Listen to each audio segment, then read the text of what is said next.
A gente tentou colocar um pouco de informação técnica, mas que sirva para vocês na questão de vendas, né? Atributo de valor do produto, tá?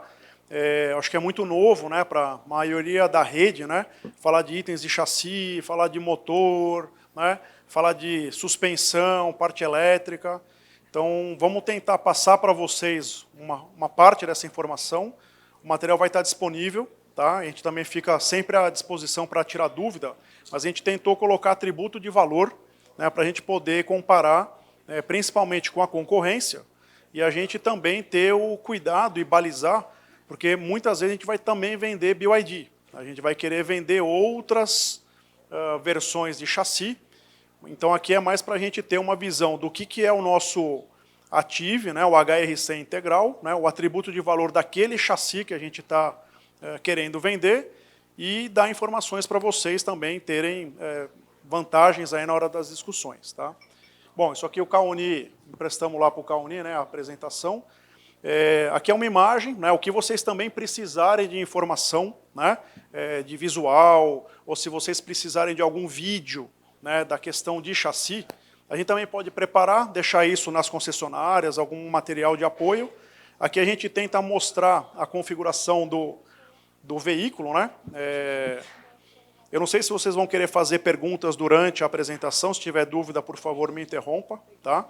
Mas, assim, basicamente, é que eu não estou com um pointer aqui. Tem pointer aqui? Não tem, né? Mas, bom, a gente tem uma configuração de bug, de chassi, que a gente chama, né? É uma estrutura metálica, dianteira e traseira, né? É uma estrutura totalmente desenvolvida pela Marco Polo. Esse é um bug muito parecido e similar. O bug de chassi desenvolvido pela Marco Polo, né? Ele é bem parecido com o Mercedes e com o Volkswagen. Então, ele é o nosso design, ele tem materiais nossos, tem tudo que a gente fez dentro de casa, e hoje ele é fabricado pela Metalsa, né, aqui em São Paulo, um pedaço em São Paulo, outro pedaço lá em Curitiba, né, é um produto totalmente nacional. Eixo dianteiro também, Dana, Brasil, né, então todos os atributos que a gente quer reforçar é que é um produto chassi nacional. Né? Acho que o Robson mostrou para nós lá um conteúdo local, isso a gente consegue as questões de FINAME, né? Então, acho que esse é um dos motes que a gente quer reforçar. Né? Produto fabricado no Brasil, desenvolvido pela engenharia brasileira, com componentes brasileiros fabricados no Brasil. Então, todos os itens de desgaste são itens comuns de mercado. Né? A gente não tem nenhum item, né, que seja de desgaste do dia a dia, que a gente precisa recorrer para a China, ou para a Alemanha, ou para qualquer outro lugar. Né? Diferente de outros chassis que a gente está desenvolvendo. Né? Então, essa é uma vantagem competitiva. Então, essa parte da frente ela está bem resolvida. Né? Então, coluna de direção da Knorr, né? Toda a parte de eletrônica também desenvolvida por nós. Os módulos, alguns módulos são importados, mas são módulos estándar de prateleira da Dana, da própria Vector. Então, a parte da frente está toda resolvida. Né? Suspensão brasileira. Dianteira é disco. Dianteira é disco. Né? Estamos liberando a parte da frente, toda ela com disco, né? Freio Master ou Knorr, né? Disco da Castertech, tá? Então rolamentos todos brasileiros, retentor, né? Bolsão de suspensão, buchas. Esse é um tema bem importante para reforçar para vocês, porque manutenção simples, né? Peça barata e peça disponível. Acho que é um mote que a gente precisa reforçar. Aproveitando um pouco ali a parte da frente, né? Ali em cima a gente vê a primeira string de baterias, né? A gente fala aqui sempre que... Deixa eu ver se esse pointer vai funcionar aqui. A parte de cima da bateria, a gente tem 6 pacotes de bateria, que a gente chama da string 1, que fica ali em cima do eixo dianteiro. Ali é um pedaço das baterias. Então, essas baterias é importante salientar que ela tem arrefecimento com etilenoglicol, temos um equipamento que faz o equilíbrio da temperatura da bateria. A bateria vai ter a temperatura dela entre 20 e 30 graus sempre. Então pode estar 45, 48, 50. A gente vai buscar os 20 a 30 graus Celsius, que é onde a água da bateria vai trabalhar para depois a célula estar dentro do limite que a CATL coloca. Tá? Então, baterias, um pedaço na frente, né, e um outro pedaço na parte de trás da string traseira, que está dividido em 2 packs em cima, no teto, e 4 packs atrás, no bagageiro ali atrás. Então, Essas baterias CATL, né, vem da China, a Marco Polo importa diretamente da China essas baterias, e é importante salientar, né, que a gente está buscando lá, o Robson vai trabalhar também para ver linhas específicas, né, para a Marco Polo na questão de se a gente precisa trocar a bateria no meio do caminho. Né, a bateria vai, estamos projetando para durar 8 anos essas baterias de uso normal, médio. Né. Pode ser que tenha casos que dure um pouco mais, um pouco menos, a gente vai ter que aprender como que vai ser essa dinâmica, mas se trocar a bateria, a gente também vai procurar uma forma, né, de trazer baterias, né, com questões de financiamento mais amigáveis. Né. Sistema de arrefecimento das baterias, então a gente tem um BTMS, né, que é uma caixa que fica ali em cima, do lado da S-Box, que é o controlador da bateria, então aquelas duas caixas em cima. Uma é o controlador da bateria, onde tem um contator principal, né, um item importante, né, para a gente sempre na diagnose verificar se está tudo em ordem. Não temos ação de manutenção na S-Box, apenas a parte de diagnóstico. A mesma coisa o sistema do BTMS. Né. Dentro do BTMS vai ter alguma coisa de manutenção, né, coisas de bomba e filtro, mas dentro do plano de manutenção que o Joacir está trabalhando, vai estar tudo descrito o que a gente vai precisar fazer por lá. Tá? Suspensão traseira e a parte de eixo traseiro também tudo nacional, eixo traseiro Meritor. Né? A gente tem toda uma especificidade desse eixo, ele é um eixo 17X do caminhão, do Meteor, porém nós customizamos alguns detalhes focando no ônibus elétrico. Apesar de ser um eixo de produção, ele tem algumas características que visam a durabilidade para o nosso veículo elétrico. Freio traseiro é tambor, por enquanto. Né? Então a Meritor ela ainda não conseguiu desenvolver para nós o freio a disco na traseira. Nós já homologamos uma versão de freio a disco, porém, em função da questão de manufatura, a gente, nesse momento, com a Meritor, estamos indo com um tambor. Né? A gente está trabalhando para ter o freio a disco o quanto antes, para ter essa opção para o mercado. Tá? Suspensão traseira da Suspensis, né? Então é um kit da Suspensis que a gente desenvolveu com eles, também egresso um kit de caminhão, né? Customizamos esses itens todos para a nossa versão do ônibus. Acho que foi bem legal esse trabalho, porque a gente pôde comparar, né, como que funciona essa suspensão traseira nos caminhões e como que ela comporta no nosso caso do ônibus. A gente tem um centro de gravidade um pouquinho mais alto no ônibus por causa da bateria. Então a gente adequou toda a parte de estrutura dessa suspensão e barra estabilizadora e amortecedores. Então esse aqui tem um comportamento dinâmico, né? Depois pergunta lá para os motoristas no CTR, todos os motoristas que dirigiram esse carro. Ele é muito bom de dirigir. Então a percepção do motorista é bem positiva em relação à dinâmica de rolagem do veículo, graças a esse trabalho da suspensão e os amortecedores calibrados. Então a gente tem uma solução de conforto, tanto na traseira quanto na dianteira, em relação à suspensão. Tá? Os freios na traseira, vamos liberar Knorr e Master, né? Então os dois vão estar liberados, né? Num primeiro momento o tambor e no segundo momento o disco. Tá? Suspensão pneumática full air.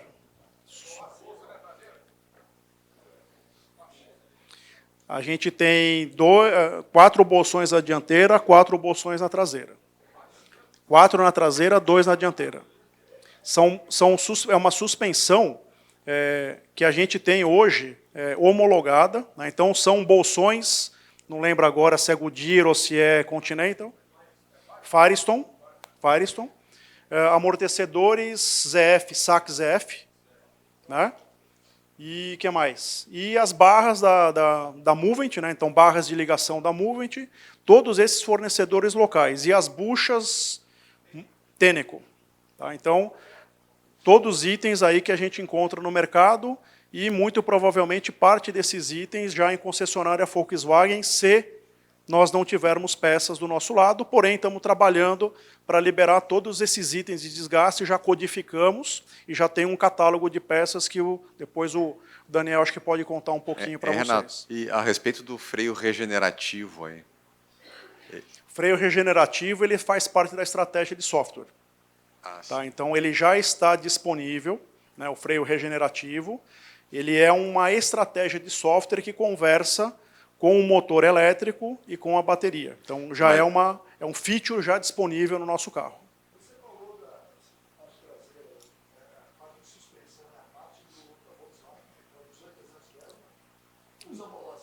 Não. A gente está usando uma suspensão muito parecida com a do Meteor, porque a Suspensys já fornece isso para a Volkswagen.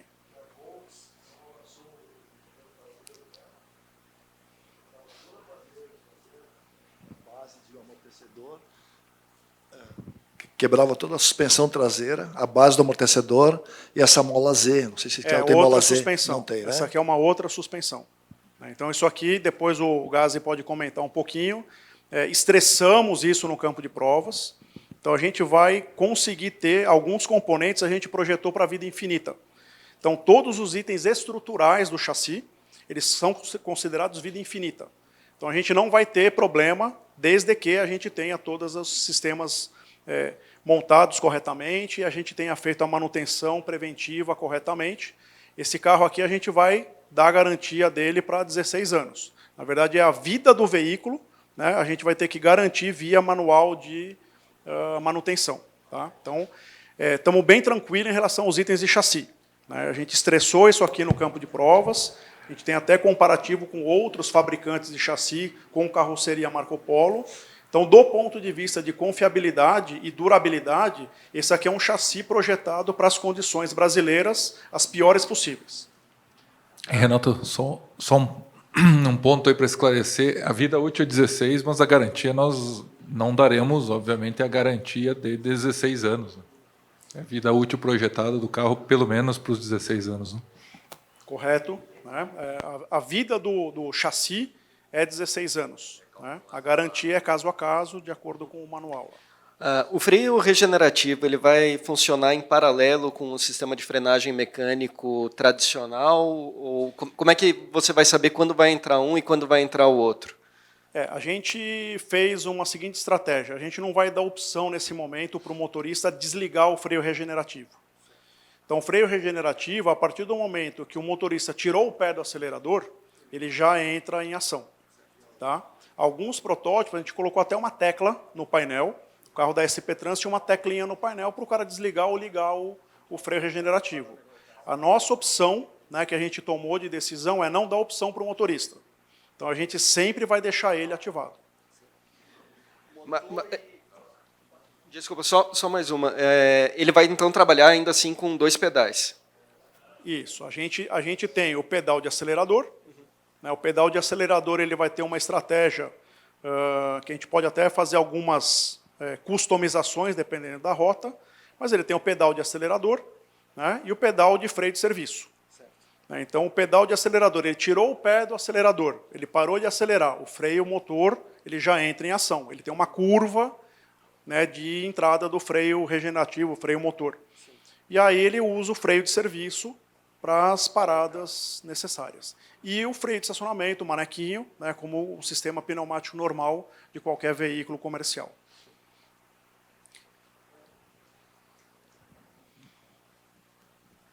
Tens um motor elétrico e um diferencial, certo? Eles vão ter versões diferentes ou só vão ser padronizadas? Porque tem aí, com certeza, pavimentos de trabalho diferente, né? Quem é que vai dar o de acordo nessa relação? Acho que é legal a questão. Né? A gente escolheu, como arquitetura inicial desse veículo, colocar um motor central, coxinizado, fixado na longarina. Então, essa é uma escolha tecnológica nossa. Estudamos outras versões, mas, nesse momento, nós optamos em colocar o motor da WEG, lá o Alex e o Gilson nos ajudaram. Né? Então, tem um motor central coxinizado. Sempre o mesmo motor. Nesse momento, temos uma especificação de motor. Né? Depois o Alex vai entrar um pouco mais no detalhe, motor de imã permanente, motor de alta eficiência, né? Até um ponto interessante para a gente comparar com relação à Eletra. Né? Eles fizeram também a aplicação da Eletra, né? Só que a Eletra está usando um motor que é indução. Então ele tem uma questão de eficiência talvez um pouco inferior à nossa. A nossa já estamos num patamar né, de tecnologia superior e que pode entregar um pouco mais de eficiência energética para nós. Então, esse motor central, coxinizado, protegido, elevado, né, a gente tem um eixo cardan acionando diretamente no diferencial. O diferencial, nesse momento, a gente escolheu uma relação 6:17, né? Então, essa relação de transmissão com a curva de torque e com a potência desse motor, a gente consegue atender as aplicações, nesse momento, cidade, né? Cidade, e a gente consegue ter todos os aclives mais rigorosos, né, que a gente consegue com essa especificação de motor. Para a versão, vamos dizer assim, fretamento rodoviário, que a gente também está trabalhando, talvez tenha que fazer um pequeno ajuste da questão de relação para a gente ganhar um pouco mais de velocidade. Tá? Então, essa aqui é uma versão inicial do Ative, visando mais a aplicação urbana. Tá? Então, motor central, acionado por cardan, um eixo diferencial Meritor 6:17 e alguns auxiliares. Né? Então, a gente tem aqui uma bomba de direção hidráulica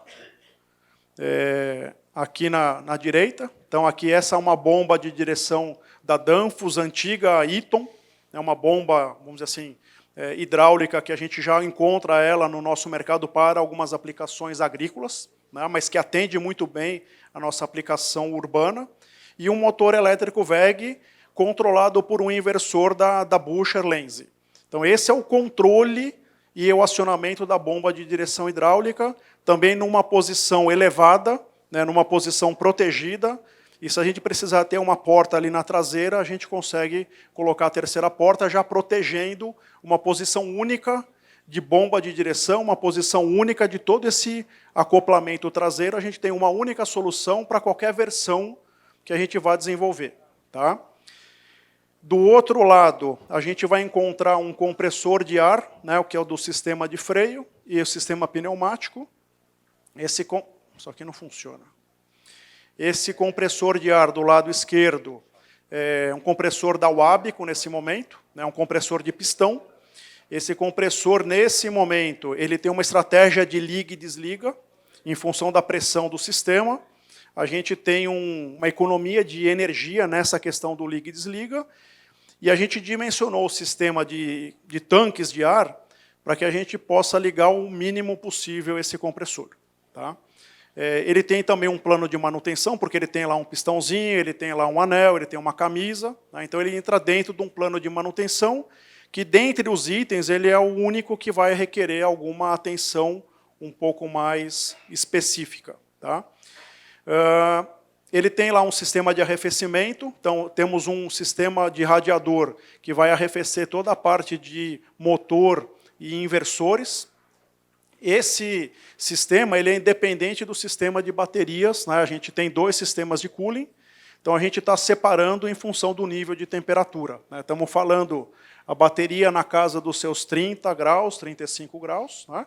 E aqui estamos falando no limite de 55, 60 graus. Então, tradicionalmente, nas aplicações de veículo elétrico, são 2 sistemas de arrefecimento.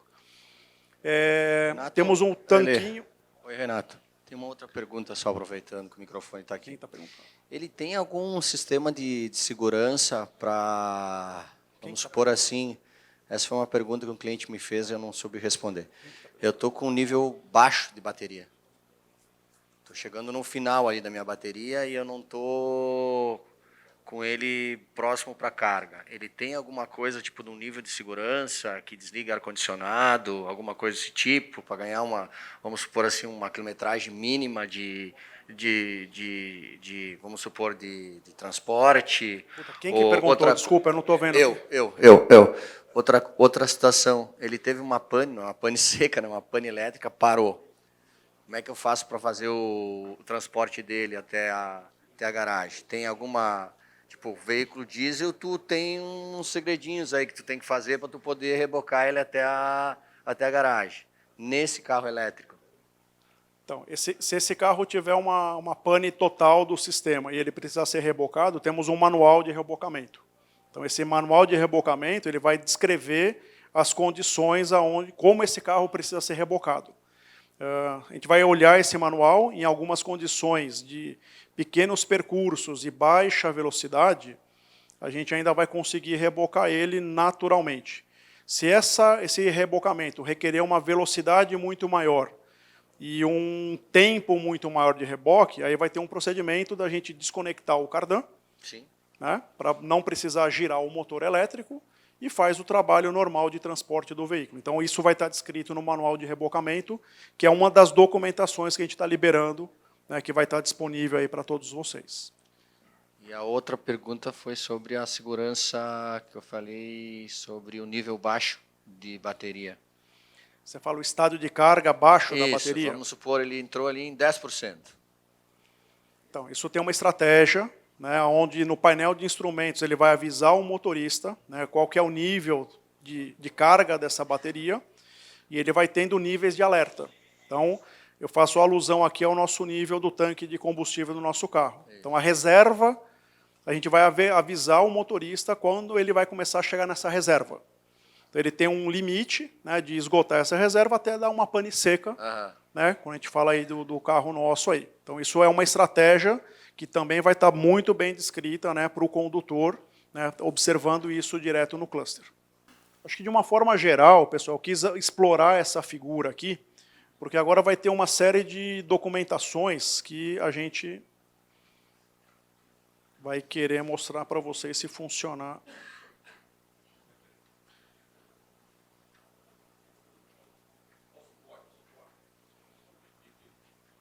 Agora sim. O que eu trouxe aqui para vocês, para a gente contar um pouquinho da história, né? Tem uma linha do tempo do projeto, né? Os principais sistemas e fornecedores, falar brevemente do processo de desenvolvimento do produto, o que a gente vai deixar para vocês, aí, né? Essa questão da validação para a garantia e as homologações, depois o Gazi vai entrar mais no detalhe, mas eu vou contar rapidamente como é que foi isso aí. Acho que é importante, né? Especificações e atributos de valor, né, como que a gente vai entender todos os itens de chassi para poder vender isso aí como um produto, né, diferenciado. Rapidamente de telemetria, diagnóstico, a ferramenta o Márcio já comentou um pouquinho, os carregadores também só um breve panorama, e no final deixo aqui um documento de condução econômica, né?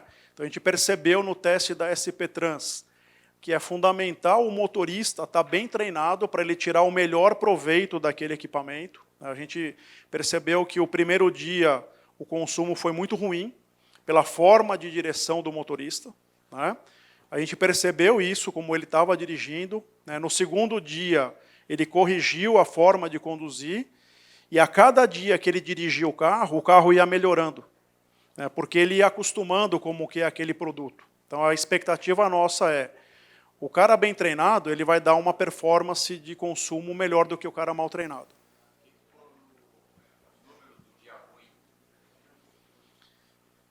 A gente pode falar o seguinte, tem uma série de variáveis que a gente percebeu, né?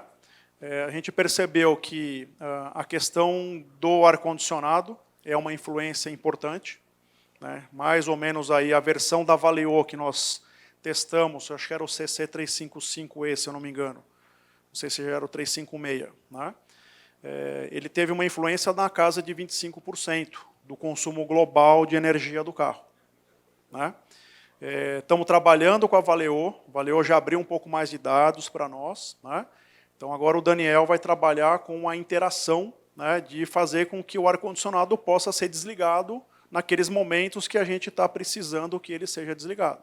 Nós ainda não temos essa estratégia hoje, né, mas vamos trabalhar para que isso tenha, porque agora que a Valeo abriu o jogo para nós. Então, ar-condicionado é um fator, motorista é um segundo fator, temperatura ambiente do dia, quanto mais quente, mais o BTMS trabalha. Então, ele vai consumir os 8 kW de potência dele o tempo inteiro. Né?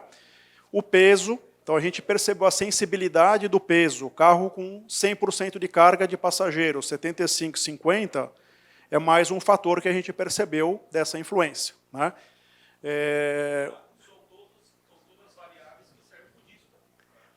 Sim, mas a gente tem uma sensibilidade maior no elétrico, que a gente percebeu, né? Que é diferente. O diesel tem tudo isso, mas é mais estável.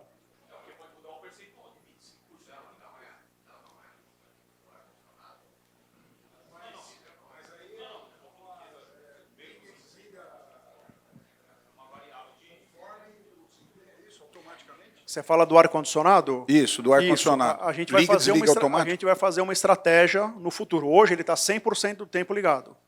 Então o cara setou lá 22 graus ambiente lá. O ar-condicionado vai buscar aquela temperatura o tempo inteiro. Então, se numa subida mais pesada a gente perceber que a gente precisaria desligar o ar-condicionado, hoje nós não temos isso ainda implementado, né? Nós vamos ter em breve. Então, isso são features para redução do consumo de energia. Renatão, além da Valeo, nós vamos homologar mais marcas de ar-condicionado, mais sim, fabricantes? Sim. A gente já está no processo aí da Arco, né? Então tem uma alternativa que estamos estudando. Aí talvez aí o Theo, o Gazi possam falar melhor aí dos outros ar-condicionado, mas vamos ter vários ar-condicionados disponíveis, só que é diferente o processo de certificação do ar-condicionado para o elétrico, porque ele tem que passar necessariamente por certificações e homologações, porque ele interage muito forte agora, dessa vez, com o elétrico. De novo, esse material vai estar disponível para vocês. Aqui a gente conta um pouquinho da história do elétrico. Acho que eu já mostrei um pouco disso nas convenções de vendas. Mas aqui a gente mostra um pouco da linha do tempo, né? Começamos lá em final de 2018, depois de 2019 fizemos o projeto, né? A gente começou a montar os protótipos durante a pandemia, né? E aí a gente começou os testes no CTR, fizemos alguns testes antecipados a final de 2021, mas os nossos produtos mesmo, o nosso design final, né, a partir de 2022. E agora, no primeiro trimestre, né, a turma do Edson lá já está montando, né, os primeiros chassis e eletrificação, né, do veículo completo, né. Aqui a gente dá uma ênfase, né, dentro desse roadmap de tecnologia da Marco Polo. No carro elétrico, o carga de oportunidade vai na sequência, mas o primeiro, né, que eu salientei em vermelho, é o overnight, que é a especificação de bateria que nós temos hoje, né? Então, dentre todo esse portfólio que a gente já está olhando, né, estamos olhando também carga de oportunidade. Talvez no Brasil isso leve um certo tempo, né, mas faz parte do nosso portfólio, né? A Eletra está fazendo lá o dual, o Alex sabe melhor do que eu aí, mas a Eletra está fazendo um carro que pode trabalhar com a catenária e uma bateria pequenininha, né? Que é o terceiro item, né? Também estamos fazendo híbrido, né? Já temos um Volare diesel em teste, né? Estamos fazendo um Volare híbrido etanol, como um pedido lá do CID, lá do Volare. Os Euro 6 com biodiesel, né, e o Fuel Cell, que também já começamos a dar uma olhada no Fuel Cell, que aproveita boa parte da arquitetura elétrica e toda a parte de estrutura de chassi e carroceria do Active puro elétrico, né. Tem um plano de trabalho, né, do ponto de vista de baterias, com relação à segunda vida e reciclagem, né. Visitamos, cadê o Lorande aí? Visitamos outro dia aí em São Paulo, né, os parceiros, futuros parceiros aí de recondicionamento de bateria usada, né, eles têm capacidade também de fazer toda a parte de reciclagem, ou seja, a gente vai conseguir dar a solução, né, da fabricação ao destino final, né, com parcerias que a Marco Polo está desenvolvendo. Também aqui um pouco dos fornecedores principais que a gente tem como parceiros, né. Em breve vai ter um workshop dedicado com o supply chain, para que a gente acelere toda essa parte de recebimento de peças e forecast e planejamento. O Calcanhoto está organizando isso para o supply chain. Todos eles já embarcaram, mas a Marco Polo precisa dar uma visibilidade, né, de produção, né, que nem o Portolan falou, vamos ter que ter uma visibilidade toda nossa aqui, né, de negócios, para que a gente possa colocar pedido para os fornecedores, né? Então, bateria, por exemplo. Bateria, a CATL pede uma previsibilidade de pelo menos 6 meses, para que a gente possa colocar pedido lá para eles. Então, a previsibilidade da venda é importante para a gente comprar material. Então, isso é bem importante, todo mundo ficar ciente, né, que o que for fornecedor brasileiro, a gente tem uma velocidade um pouco maior.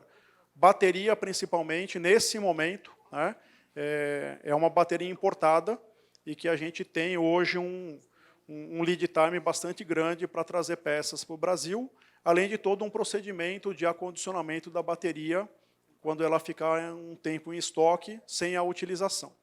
Então, isso aqui é um mapa para vocês, se a gente quiser explorar mais profundamente com algum fornecedor que vocês queiram, a gente pode fazer lá um workshop, alguma coisa dedicada.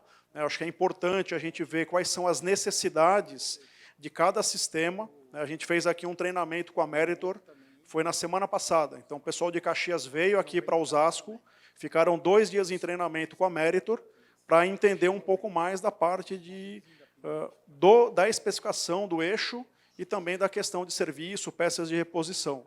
Então, na necessidade que vocês tenham, né, de algum fornecedor específico, que a gente precisa trazer para fazer algum trabalho pontual, também podemos chamar o pessoal e poder fazer algo mais direcionado.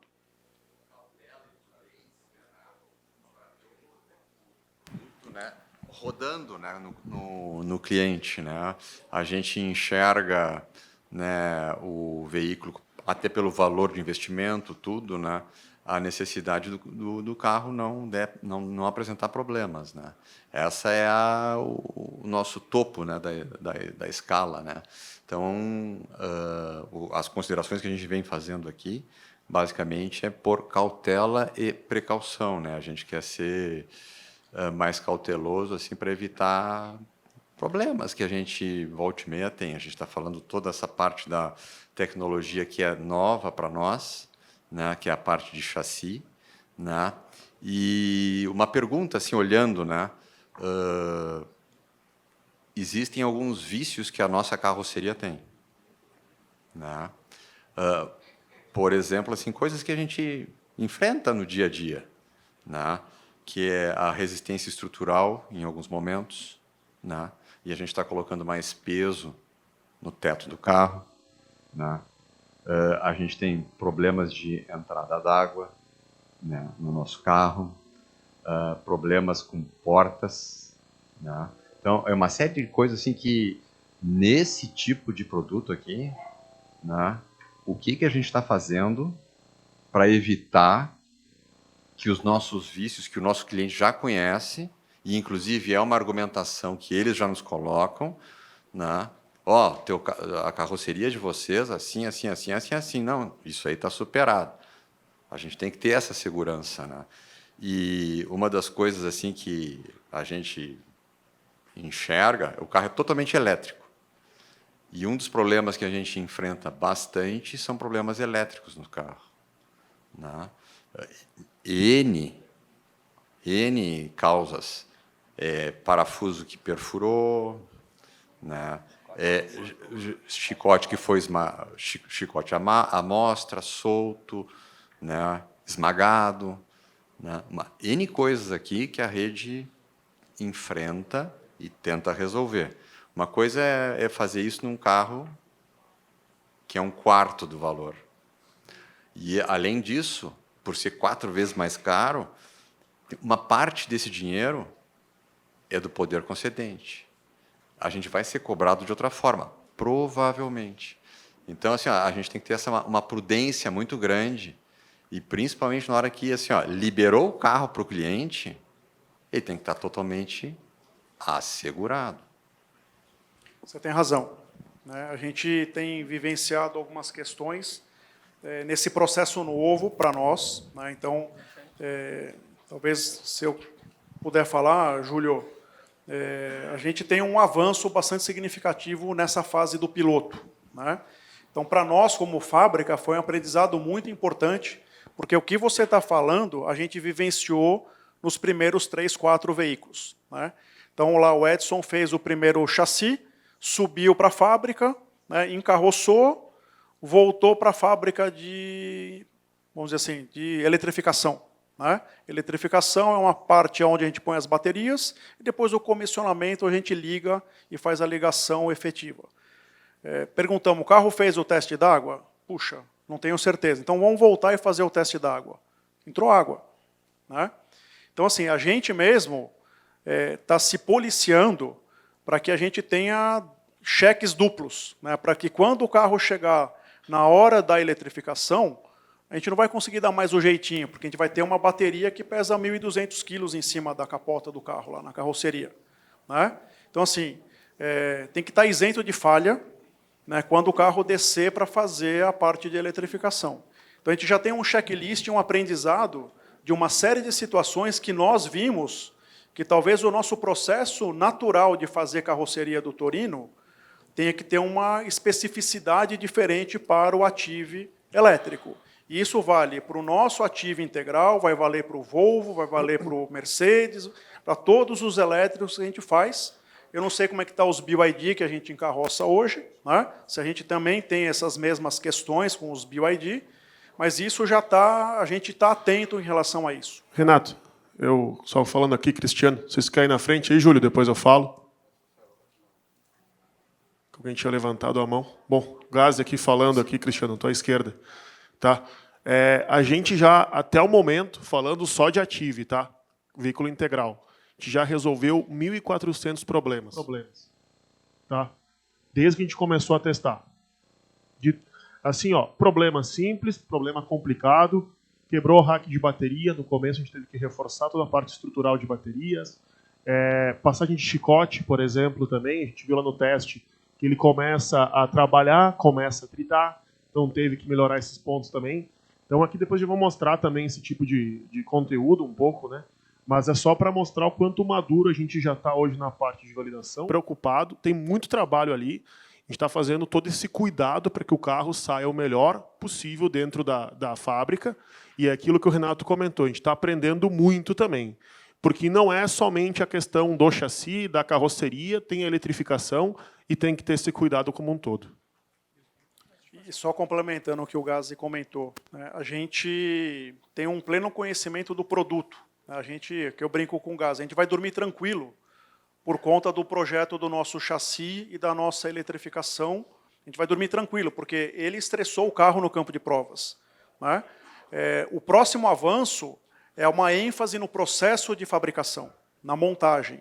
Né? Por isso que a gente está fazendo lá o TCC, que é o teste de confirmação da confiabilidade. Esses 30 carros, o Gazi está testando no campo de provas, está rodando uma semana cada CC no campo de provas. Isso está retroalimentando o processo. Né?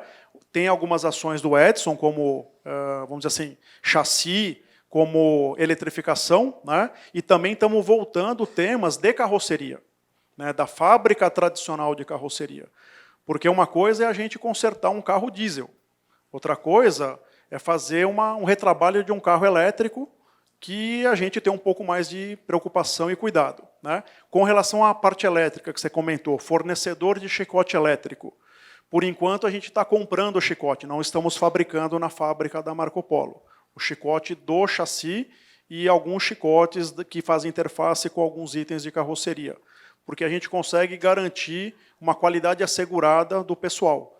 Tivemos problemas pontuais? Tivemos e estamos corrigindo. O importante é a gente estar tabulando e aprendendo com esses problemas para reduzir cada vez mais. Renato, só para se puder contribuir aqui com essa questão de falar um pouquinho de manufatura, né? Como o Renato falou, a gente concluiu agora o CC2, que é o primeiro carro que a gente fez no ambiente mais produtivo. Nós temos um sistema de controle, falar em 3 etapas, né? A gente tem uma mini fábrica de chassi, o encarroçamento e depois a eletrificação. Tanto na fabricação do chassi como na eletrificação, a gente tem todos os processos controlados via MES. Todos os registros de torque, tudo que o time do Renato identificou como os itens críticos, a manufatura faz essa colocação no sistema, tem uma inspeção do líder e depois tem uma inspeção da qualidade para cada um dos itens críticos. Tu comentaste de chicote amassado, né? Por exemplo, todos os cabos de alta tensão eles são medidos e megados. Se a gente vê a resistência dele, vê se tem fuga à terra. Todos eles. Todos eles, com exceção do cabo do ar-condicionado, que é montado na linha, todos são montados lá embaixo. E todos são medidos, inclusive o cabo do ar-condicionado. Então, a gente tem essa colocação. Mesmo com tudo isso, o time do Gazi faz o teste lá, né, Gazi? Uma semana rodando em TCC, a gente observou alguns pontos que a gente já corrigiu no primeiro carro e vem replicando essas correções. Esse aprendizado que a gente está tendo lá na fábrica de chassi, de eletrificação, a gente também está levando para a carroceria. Todos os itens apontados, que são essa enormidade que o Gazi comentou, a gente leva para a carroceria, adiciona no Quality Gate. Então, por exemplo, lá a questão de planicidade do suporte da bateria é montado lá na carroceria.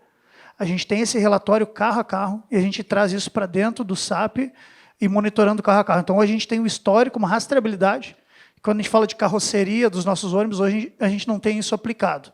Mas para esses carros elétricos a gente vai ter. Então, o sistema de manufatura ele é bem diferente quando a gente fala de chassi, até porque um problema de entrada de água no carro ele é complicado, mas não vai gerar um acidente, não vai gerar algo maior. Quando a gente fala de chassi, de um amortecedor, barra de direção ou suspensão, a gente está falando de uma gravidade muito maior. Então, os controles que a gente está tendo são bem mais rigorosos. A condução urbana, né, aparece às vezes batidas, né, abafamento, né, do veículo, né, e a gente enxerga na traseira ali, assim, a gente testou alguma coisa, o que é a blindagem, né, estrutural dos componentes. Cristiano, depois eu vou mostrar um material sobre isso. Tá bom. Em vez de ficar falando aí, vou mostrar um quieto. vídeo que é mais fácil. Não, mas tem, assim, é pertinente as preocupações, a gente tentou cobrir, Cristiano, toda a parte toda de função dos sistemas, né? Ter sistema de segurança por sistema de segurança, a homologação junto aos fornecedores. Então a gente tem a chancela de vários fornecedores que atestaram a aplicação. Isso para nós é muito importante, né? E retroalimentar todo um processo produtivo novo, né? Porque a gente não pode ter problema. Esse aqui é o cartão de visita, né, da Marco Polo dentro da eletrificação. Se a gente tiver uma mínima falha, a gente tem esse projeto complicado. Renato, sobre a questão do motor. Eu vi que você falou sobre ele estar elevado, né? Mas ali, até mesmo vendo na foto, ele ainda está no nível abaixo de um motor traseiro convencional em questão de nível d'água. Ele perguntou sobre qual o nível de proteção para que não houvesse a perda total. Essa foi a primeira. A outra pergunta do carro, ele falou se não é uma questão de aclive ou declive, como ele é 100% elétrico, caso haja uma pane no sistema, se existe um controle de emergência para travamento de freio, para que ele não ou vai para frente ou vai para trás, né? Que foi o questionamento que ele fez. E questão de nível de acidente, se caso esse ônibus viesse a colidir com um veículo normal, houvesse uma possibilidade de transferência de eletrificação por consequência, né? Por de repente, um veículo bater de menor porte e pegar numa região que tem, se é possível que passe essa eletrificação se existe alguma coisa que poderia. Foi essas perguntas que ele me fez, eu passando para... Tá bom, vamos lá. Pelo motor primeiro, né? Ele está dentro dos limites que a gente chama lá do ângulo de saída, então ele está protegido, né, em relação a questões mecânicas. Tem algumas aplicações do diesel que o motor até está um pouco mais saliente no balanço traseiro. Aqui a gente tentou embutir ele o máximo possível para próximo do eixo, para que a gente tivesse o curso de suspensão e toda a questão dos ângulos cardânicos respeitados. Então a gente já testou isso aí, a gente não tem problema com relação à posição mecânica do motor. Com relação a nível de passagem de água, né, a gente também vai ter uma homologação, vamos passar lá no nível de água, a gente vai liberar o carro para passar no meio da roda, isso dá mais ou menos meio metro e um pouquinho mais. Então, se no nível de passagem de água, que até já passou da altura do primeiro degrau, né, 380 e alguma coisa o primeiro degrau, né, então, assim, do ponto de vista de proteção com relação à água, né, nós estamos sossegados porque motor, a parte toda de conector e toda a parte elétrica é IP67 ou IP69 em muitos dos casos. Então, com relação a nível de passagem de água, ele vai estar protegido, óbvio, o carro não foi feito para ficar andando na água, mas se tiver uma enxurrada, tiver uma enchente e numa situação de emergência, com o carro nessa velocidade baixa, né, e nesse nível de água, a gente vai poder liberar o motorista para passar e vai estar isso escrito no manual. Tá? E em relação à colisão, né, ou qualquer coisa de incidente, né, o carro tem uma série de proteções, então ele vai ter algumas situações que ele vai se autodiagnosticar e ele vai cortar a energia de alta tensão do carro. Né? Então, tem uma série de dispositivos que o sistema ele entende, né, e ele corta essa energia. O carro pode estar até energizado, mas ele não vai oferecer nenhum risco para nenhuma pessoa que está dentro do carro e nenhuma outra pessoa que está fora do carro.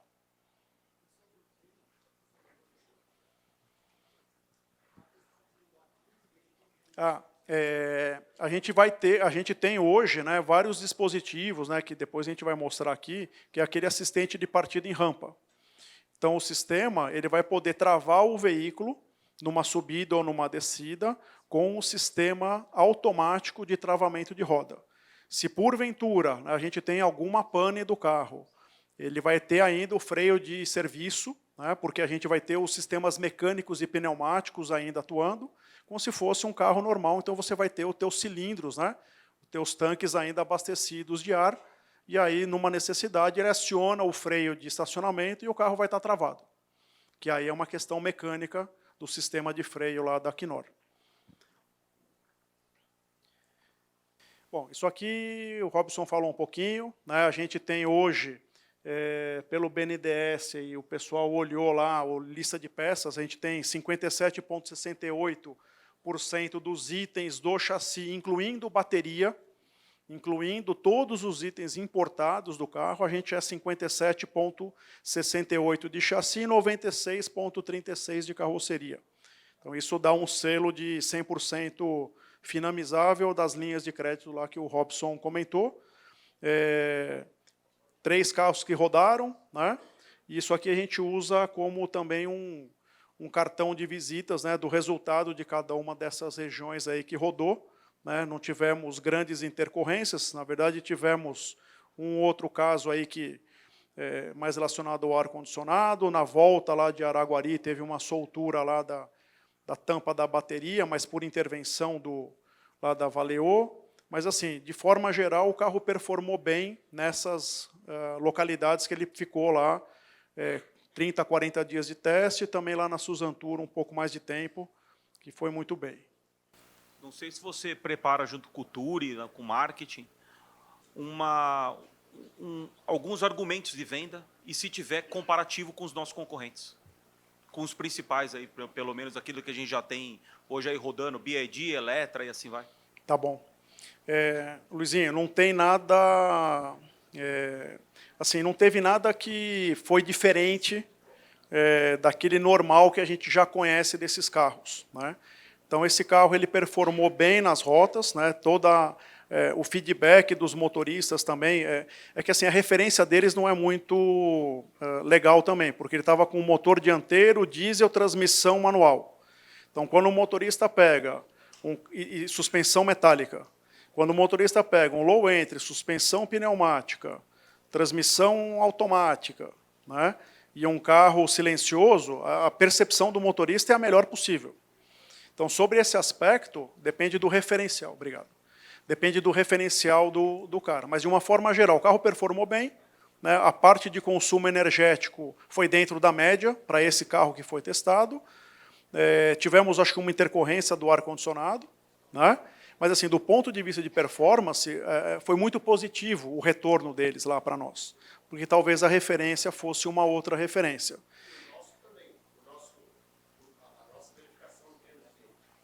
Sim, isso aí, para nós, assim, a gente conhece muito bem a performance do carro, né? E eu acho que uma outra informação legal, né? O motorista que rodou aqui em São Paulo, né? Que a gente rodou aí 10, 12 dias aqui na rota da SP Trans. É só elogio do motorista para o carro, né? É um motorista que é lá da Transwolf, né? É um cara que já está acostumado a dirigir veículos elétricos, né?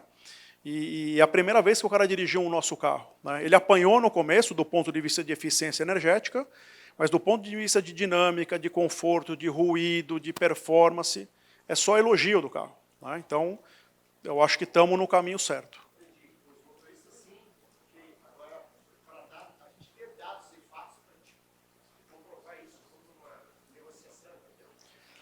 Estamos montando o material do consumo, né? Então, temos já os dados aqui de São Paulo, né? Talvez dando um spoiler aí, adiantando um pouco essa questão do consumo, né? Isso é o que pega, né? A gente está sempre se balizando com relação a Eletra, com relação a BYD, com relação a Higer, né? Que são, acho que, os 3 aí que estão fazendo maiores inserções aí no mercado, né? Então, o que a gente pode adiantar, né? Pelo teste que a gente fez desses 3 dias em São Paulo do carro totalmente carregado, 75% e 50%. Né? na média das médias, né, nós estamos um pouco melhor do que a Eletra. Então, quando a gente olha a nossa eficiência energética, né, nesse teste que foi muito rápido, né, poucos dias de rodagem, né, apesar de ter rodado das 5h30 da manhã até as 4h30 da tarde, né, para a gente ver a nossa quantidade de autonomia, né, a nossa eficiência energética em relação à Eletra está melhor. Né? Então, isso é um ponto positivo. Né? Quando a gente vai para o outro extremo e a gente compara com a Higer é um carro de alumínio. Né? É um carro que pesa bem menos do que o nosso carro, né? E carrega bem menos passageiros do que a nossa capacidade. A eficiência dele foi melhor do que a nossa. Né? Só que o carro dele, muito provavelmente, não vai ter a durabilidade como vai ter o nosso carro. Além de carregar menos passageiros. Não sei se eles melhoraram isso. Tomara que não. Primeiro, o carro era monobloco e é isso aí que vai quebrar aqui nos testes que foram feitos. O outro é que ele não dava subida em rampa necessária aqui para a cidade de São Paulo e também não dava autonomia dos 250. Isso, você enxergou o que nisso? Assim, Romano, o que a gente pode comentar? Né? A autonomia, aparentemente, né, por ser um carro mais leve e ter uma performance de subida inferior à nossa, aparentemente eles vão conseguir atingir a quilometragem. Né? A subida em rampa a gente não acompanhou. Né? Então, dizem por aí que os caras têm alguma dificuldade, nós não conseguimos comprovar porque a gente não teve acesso às informações. Então, isso é o que o mercado está falando. Né? Então, é o que o mercado está falando. Né? Tem pessoal falando aí que a Higer lá põe uma calibração especial lá para passar na prova, essas coisas aí que a gente não pode comprovar, mas a gente escuta. Né? Então, assim, Higer, teoricamente, é o que carrega menos passageiros, é o carro mais leve e, teoricamente, é o carro que está entregando melhor eficiência energética. Porém, é o carro que, muito provavelmente, ele não vai durar o tempo que pedem para que seja a licitação ou a durabilidade do carro. No meio do caminho está a BYD. Né? Então, a BYD ela tem 20 anos de experiência na nossa frente. Né? Ela traz uma performance mais estudada que a nossa, né? Porém, eles têm uma vulnerabilidade, fragilidade, que é o motor na roda. Então, para as nossas condições de via, né? Para as nossas condições que a gente conhece no Brasil, provavelmente eles vão ter problemas. Né? Nós também vamos ter problema, porque muitas vezes vai ter carroceria Torino ou carroceria Active na BYD. Né? Então, o nosso conjunto, né, ele tem um potencial, né, maior do ponto de vista de durabilidade, do ponto de vista de custo operacional, e estamos trabalhando forte para a melhoria da eficiência energética. Né? Então, já é assunto de diretoria na Marco Polo. Né?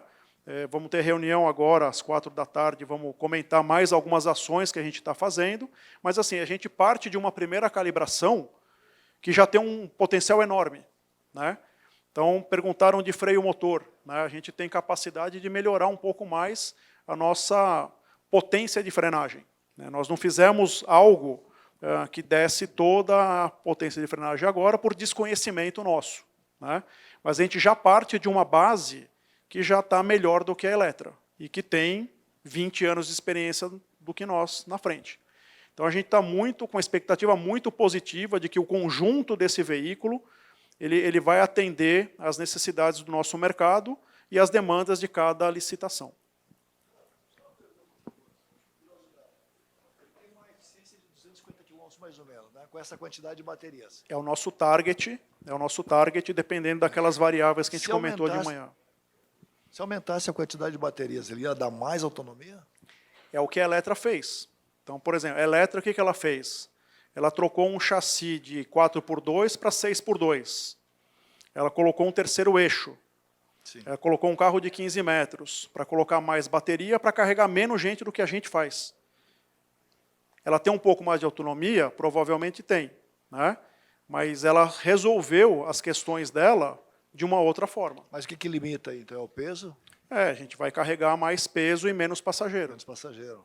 Então, esse equilíbrio que a gente quer ter Porque dentro de um carro de 4x2. Um carro normalmente desses, o empresário vai colocar 200 pessoas, né?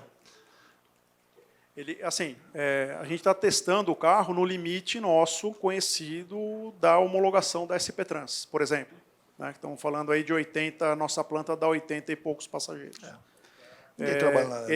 A gente não vai ter controle da quantidade de passageiros, né? Mas a referência que a gente está usando de engenharia para comparar com todos os concorrentes é o mesmo padrão. E com relação à temperatura das baterias, você falou que ela chega a 30 graus, é isso? Ela gosta de 25 a 30 graus, mais ou Certo, em menos. qualquer ambiente externo, porque lá no Nordeste, por exemplo, a gente atinge muito mais do que isso, e ela vai pegar direto o calor na bateria. Por isso né? que a gente tem aquele equipamento que faz a redução da temperatura da bateria. Ele vai conseguir, mesmo com o ambiente externo maior, ela vai conseguir A gente reduzir. projetou ele para 45 graus de temperatura ambiente, né, para que a gente mantenha essa temperatura da bateria dentro do limite que a CATL prescreve. E com relação, claro que isso aí talvez seja no futuro lá para a gente, mas com relação à água, meio metro para a gente não é suficiente, viu? Vamos discutir, a gente vai fazer o teste ainda. Hoje, especificação de engenharia com segurança, metade da roda dá 550 milímetros, né? E isso é para qualquer ônibus elétrico, né? Não é apenas o nosso, né? Talvez precisamos até olhar a Mercedes e BYD, o que eles falam, né? Mas assim, é uma coisa que a gente pode dar uma olhada. Qual que é a tua necessidade lá da região? Mas assim, o ideal é que o cara não passe, né? Não é um submarino, é um ônibus, né? Então.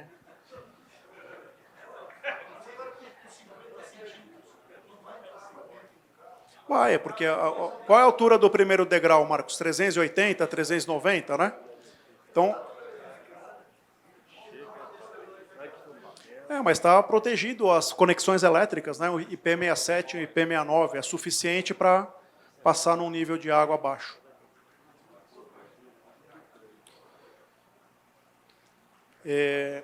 Eu acho que eu já comi bastante o tempo aqui, não sei se eu tenho mais alguns minutos aqui, porque eu precisava dar a chance para a VEG, para o Marcos e para o Gazi falar.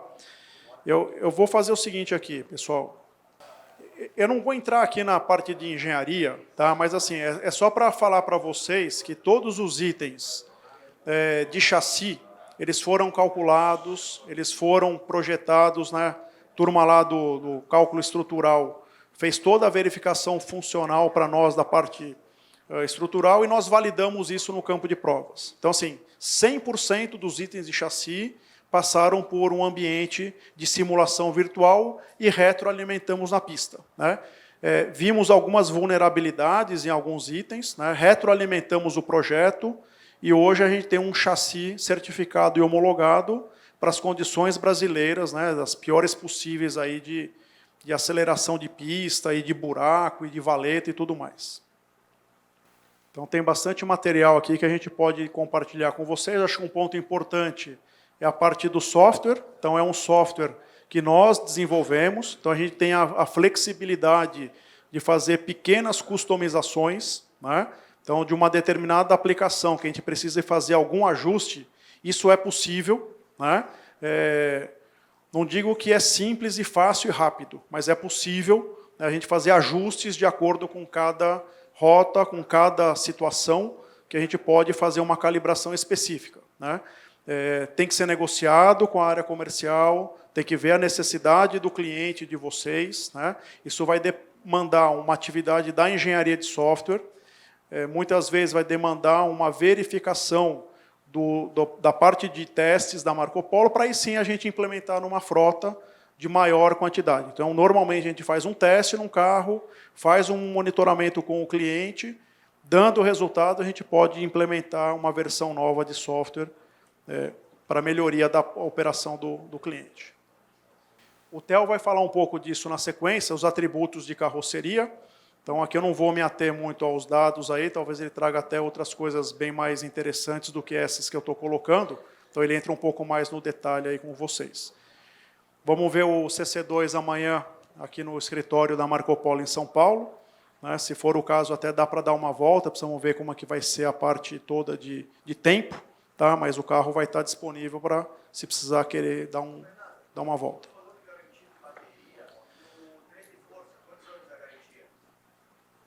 Eu acho que tem, precisa ver lá no manual, lá, você fala motor, você está... Então, precisamos ver, eu não sei agora te falar quanto tempo que é.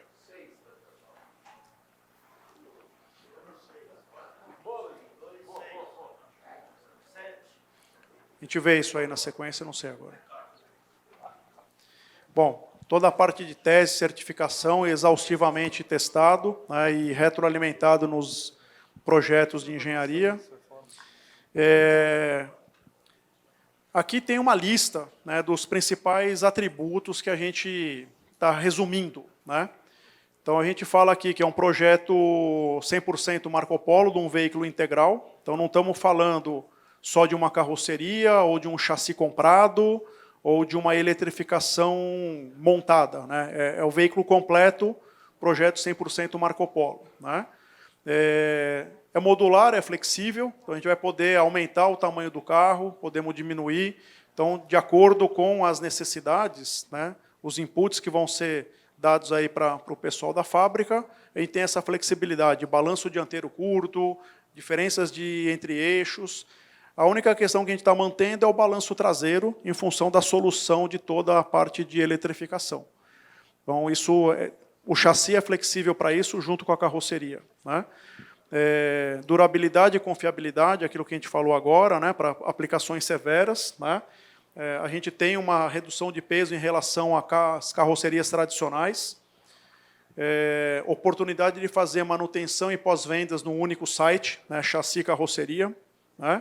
Alto índice de peças locais, né, maior capacidade de passageiro da categoria, ele tem um alto nível de conforto para passageiros e motoristas, facilidade de acesso e manutenção preventiva e corretiva, ou seja, a gente procurou não precisar desmontar muita coisa para fazer uma eventual intervenção, né? Isso que a gente buscou no projeto, né? A capacidade de passageiro depende da configuração, né? A autonomia depende da rota, né? Mas o nosso target é de 250. O PBT do carro, 20,6 toneladas, esse é o limite técnico dos eixos e rolamentos. Suspensão FUER com o ajoelhamento, então é possível controlar o ajoelhamento e erguer a suspensão no caso de uma passagem de nível de água. Direção hidráulica com o volante com regulagem de altura. O disco na dianteira, freio e traseira, tambor nesse momento, né? Então vamos liberar o disco na traseira. E todos os features legislativos de controle de frenagem ABS, né? Temos o controle de distribuição de frenagem, temos auxílio de partida em rampa. Então, todos os features, né, que qualquer outro veículo dessa categoria pode apresentar. As baterias, nesse momento, né, CATL, né, com fosfato de ferro. Essa é a química mais estável que a gente tem estudado. A gente está estudando outras químicas, mas essa é a nossa escolha no começo, tá? E a maioria dos veículos está usando essa química. E uma tomada de carregamento padrão de mercado também, com facilidade de acesso. Esse, pessoal, é o que eu queria passar para vocês agora, né? Eu tenho um anexo de material que eu vou deixar aqui com vocês, porque aqui a gente entraria em detalhes, né? Pode passar isso. A gente entraria no detalhe de sistema por sistema aqui, tá? Mas eu deixo esse material com vocês. Aqui vai um pouco mais na parte técnica, de especificações, né? Se o fabricante ele é local ou se ele é importado, né? Algum atributo técnico específico de cada sistema. Mas eu acho que pelo horário, eu vou dar chance aí para o pessoal da VEG fazer uma apresentação do motor. Na sequência, o Theo fala de carroceria e o Gazi faz o fechamento com a parte de testes. Fica aberta a perguntas.